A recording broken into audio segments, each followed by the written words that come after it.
News. Kukatpally బాలిక సహస్ర హత్య కేసును పోలీసులు ఛేదించారు. సహస్రను 10వ తరగతి బాలుడు హత్య చేసినట్లు పోలీసులు గుర్తించారు. సహస్ర ఇంటి పక్కన బిల్డింగ్లోనే బాలుడు ఉంటున్నాడు. బాలుడిని కూకట్పల్లి పోలీసులు అదుపులోకి తీసుకున్నారు. దొంగతనం కోసం సహస్ర ఇంట్లోకి చొరబడిన బాలుడు 80,000 చోరీ చేశాడు. దొంగతనానికి వచ్చేటప్పుడు కత్తి తెచ్చుకున్న బాలుడు ఆ కత్తితో ఆమెపై విచక్షణారహితంగా పొడిచి ప్రాణాలు తీశాడు.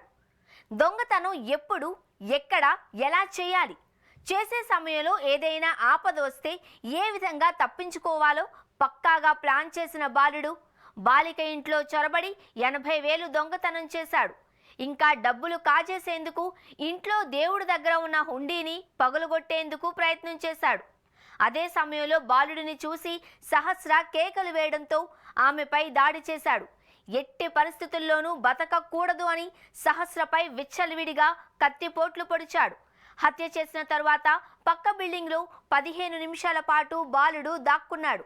ఈ సమాచారాన్ని స్థానికంగా ఉండే ఓ ఐటీ ఉద్యోగి పోలీసులకు సమాచారం ఇచ్చాడు.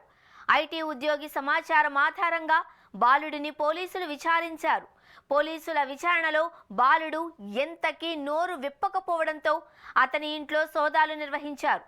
బాలుడు చదువుకుంటున్న స్కూలుకు వెళ్లి కూడా ఎస్ఓటీ పోలీసులు విచారించారు.